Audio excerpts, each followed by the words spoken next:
तो आज हम पढ़ने जा रहे हैं रामवृक्ष बेनीपुरी के बारे में। इनका संक्षिप्त परिचय इस प्रकार है। जन्म सन 1899 ईस्वी में बेनीपुर मुजफ्फर बिहार में हुआ था। निधन इनका सन 1968 ईस्वी में मुजफ्फर में हुआ था। बचपन में ही इनके माता पिता का निधन हो गया। रामचरितमानस से साहित्य रुचि उत्पन्न हुई थी। सन 1920 ईस्वी में राष्ट्रीय आंदोलन में भाग लिया। 15 वर्ष की छोटी आयु में ही इनकी रचनाएं विभिन्न पत्र पत्रिकाओं में प्रकाशित होने लगी थी। जयशंकर प्रसाद और गांधी जी से ये काफ़ी प्रभावित थे। इन्हें कमल का जादूगर भी कहा जाता था। यदि इनके नाटक संग्रह की बात करें तो इनमें निम्न नाटक थे। 1941 में अम्बपाली, 1950 में सीता की माँ, 1951 में संघमित्रा, 1950 में सीएल विजय और 1950 ईस्वी में ही शकुंतला, 1950 ईस्वी में रामराज्य, 1950 ईस्वी में नेत्रदान, 1951 में ज्योति। इसी प्रकार 1951 में तथागत, 1953 ईस्वी में गांव के देवता, 1953 में नया समाज, 1953 में विजेता और 1953 में अमर ज्योति ये नाटक आए थे। इनका कहानी संग्रह में चीता के फूल, काव्य संग्रह है नया आदमी।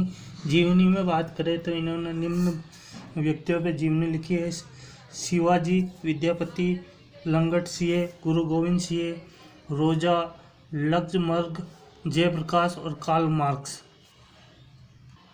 इनके द्वारा लिखी गई राजनीतिक रचनाओं में लाल चीन, लाल रूस, रूसी क्रांति और टीकाएँ निम्न पे लिखी गई है। विद्यापति पदावली की टीका, बिहारी सतसई की टीका। रामवृक्ष बेनीपुरी द्वारा निबंध लिखे गए इनमें से प्रमुख है 1941 और 1941 से 45 ईस्वी में माटी की मूर्तें, जंजीर और दीवारें, 1950 ईस्वी में गेहूं और गुलाब, और इधर है गांधीनामा, 1957 ईस्वी में मील के पत्थर, 1983 ईस्वी में लाल तारा। यदि रामवृक्ष बेनीपुरी के उपन्यासों की बात करें तो 1930 में ईस्वी में पतितों के देश में एक ये उपन्यास था और 1940 ईस्वी में आया था कैदी की पत्नी।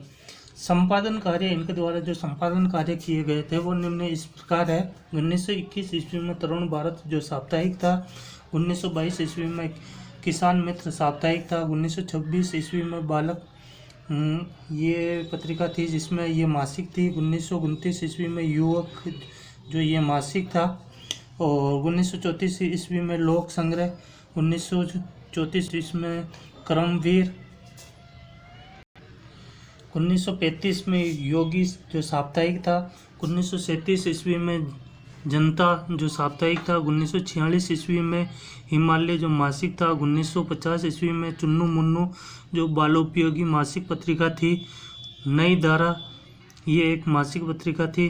ये सेकंड ग्रेड 2000 यानी ये पिछले एग्ज़ाम में इसके बारे में पूछा गया है।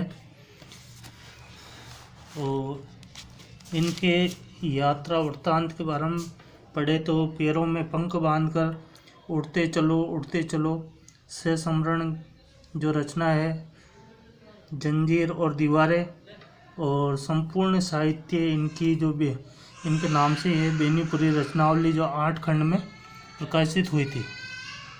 तो दोस्तों जानकारी कैसी लगी, अच्छी लगी हो तो लाइक करें, शेयर करें और चैनल को सब्सक्राइब करना न भूलें। धन्यवाद।